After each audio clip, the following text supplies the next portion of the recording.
From Feuture Story News in Washington, I'm Kevin McAleese with the Week in Review. Russia's Foreign Minister Sergei Lavrov has said Turkey crossed the line by shooting down a Russian jet earlier this week, an incident which resulted in the death of a Russian pilot and marine. His comments came as he welcomed his Syrian counterpart for a meeting in Moscow.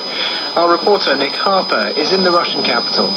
Russia's Foreign Minister Sergei Lavrov expressed his displeasure at Turkey's actions, saying they had crossed a line of permissibility and were at risk of leading Turkey into the most severe situation.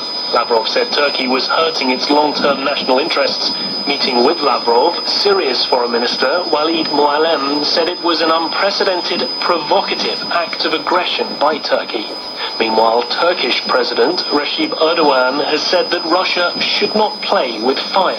He's invited Russian President Vladimir Putin to meet him next week on the sidelines of the Paris Climate Change Summit, but says he's not yet received an answer. Nick Harper, Moscow.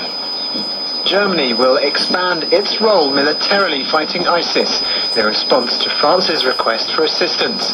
The German defense minister announced the news a day after a meeting between the two leaders of the two countries.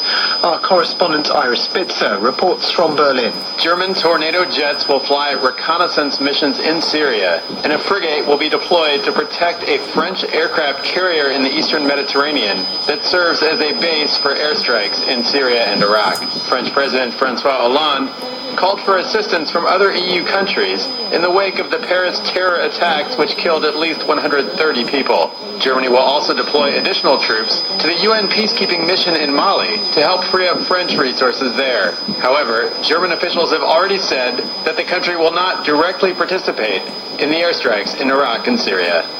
Iris Spitzer, Berlin.